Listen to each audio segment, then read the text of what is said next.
ఏంట్రా అర్జెంటుగా రమ్మన్నావు? అరే మామ, అర్జెంటుగా 50 లక్షలు కావాలరా. ఏంటి బాబు అన్నావు? ఏది ఇంకోసారి అను. రే మామ, జోక్స్ వద్దు. ఎవ్వడ్రా చేస్తుంది? మరి లేకపోతే ఏదో 500 కావాలన్నట్టు అడుగుతున్నావు. అరే మన ముఖం చూసి ఇప్పటికిప్పుడు ఒక 5,000 కావాలంటే ఎవడైనా ఇస్తాడారా? నువ్వు ఏకంగా 50 లక్షలు అడుగుతున్నావు. ఎవడిస్తాడరా? ఏమో తెలియదు, కానీ కావాలరా. అదే ఎలా రా? ఇప్పటికిప్పుడు ఎవడిచ్చేది? అంత డబ్బు అంటే ఎవడిస్తాడు? అదే అర్థం కావట్లేదు మామ. అయినా ఇప్పుడు అంత అర్జెంటుగా నీకెందుకురా డబ్బు? కావాలరా. అదే ఎందుకు? నాకు కాదురా, లావణ్యకి.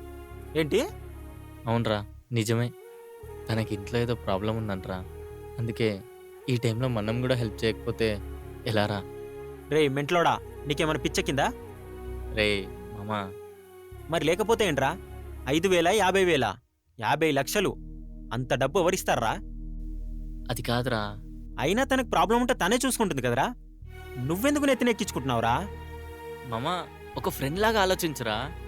ఫ్రెండులా ఆలోచించా కాబట్టే చెప్తున్నా, లేదంటే వేరేలా ఉంటుంది. ఎందుకు చెప్తున్నా అర్థం చేసుకో. అంటే ఏంట్రా, తనని అనుమానిస్తున్నావా? నేను తనని అనుమానించట్లేదురా, నువ్వు జాగ్రత్త పడని చెప్తున్నా. అలా ఏం అవ్వదురా. నేను తనని ప్రేమిస్తున్నా మామ. నన్ను నమ్మి వచ్చిన అమ్మాయికి కనీసం ఈ ఒక్క హెల్ప్ కూడా చేయకపోతే ఎలారా? నీ ఇష్టం, నీ సావు నువ్వు సావు. ఇప్పుడేమంటావు? నాకేం చేయాలో అర్థం కావట్లేదురా. ఎక్కువగా ఆలోచించకు. అంత డబ్బు కావాలంటే ఒక్కరే ఇవ్వగలరు. ఆ ఒక్కరెవరో నీకు కూడా తెలుసు. నోవే. తప్పదురా, అవసరం మనది.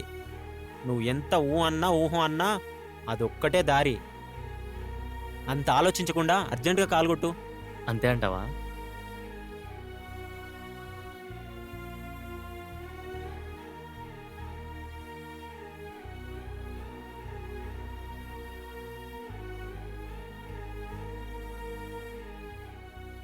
హలో.